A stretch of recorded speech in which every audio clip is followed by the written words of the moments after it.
Jadi KPU itu membuat pengubahan yang tidak sah ya pada riwayat pendidikannya Gibran.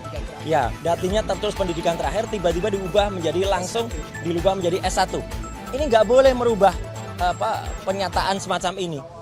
Betul. Jadi tidak hanya surat ini yang tidak sah. Ya, saya berulang kali melakukan analisis dan sudah ada di berbagai acara, termasuk juga di beberapa media mainstream. Terima kasih yang sudah menyiarkan bahwa urutan pendidikan Saudara Gibran Rakabuming Raka itu tertukar dan saling terbalik.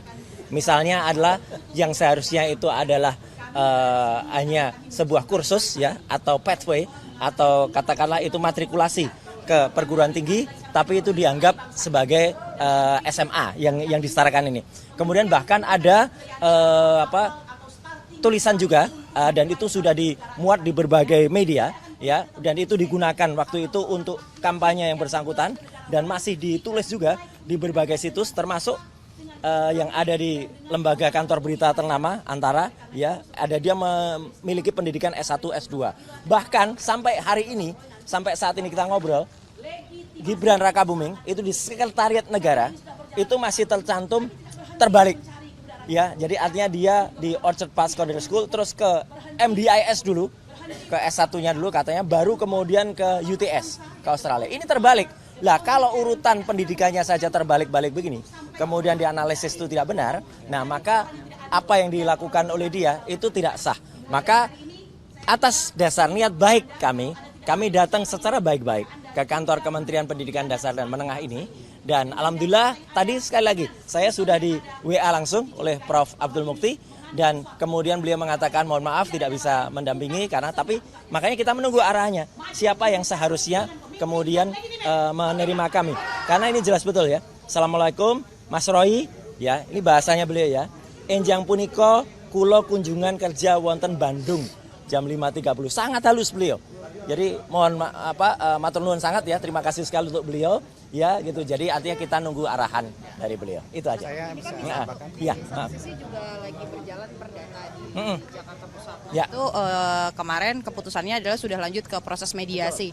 Kalau dari Mas Roy sendiri, apakah sepakat untuk mediasi atau langsung saja putusan? Gini, jadi artinya meskipun tidak bersama-sama, tapi ini ada satu visi yang sama antara kami dengan Pak Subhan, sarjana hukum, magister hukum. Pak Subhan itu kemarin mempermasalahkan ini. Jadi KPU itu membuat pengubahan yang tidak sah ya pada riwayat pendidikannya Gibran. Ya, artinya tertulis pendidikan terakhir tiba-tiba diubah menjadi langsung dirubah menjadi S1. Ini nggak boleh merubah pernyataan semacam ini. Ini harus ada risalahnya, harus ada ketentuan hukumnya, harus ada juga alasannya seperti apa. Dan bahkan banyak banget ya riwayat-riwayat yang bersangkutan sampai dimuat di situs-situs ternama ya. Saya tidak menyalahkan situsnya. Situsnya mengikuti informasi yang salah dari pemerintah Kota Solo waktu itu. Karena pemerintah Kota Solo waktu itu jelas-jelas menuliskan secondary school dulu tahun 2007 lulus, kemudian MDIS baru ke UTS. Tapi kan ini kebalik-balik. Jadi kalau urutan pendidikannya saja sudah kebalik-balik ya, kemudian surat penyetaraannya ini tidak benar, maka kami dengan baik ya ingin menanyakan kepada kementerian dan kami menunggu arahan dari Prof. Abdul Mukti untuk diterima. Kami sebenarnya tidak ingin rame-rame ya, tapi kami ingin baik-baik. Jadi mohon kemudian seluruh rakyat Indonesia juga mengetahui niat kami baik untuk bertanyakan. Dan tadi kalau pertanyaan Mbak Putu Trisnanda, kalau kemudian dikatakan Pak Subhan ya sebaiknya kita ikuti juga statement Pak Subhan. Pak Subhan kemarin mengatakan setelah mediasi yang bersangkutan sebaiknya mengundurkan diri karena ini sudah fatal kejadiannya. Itu.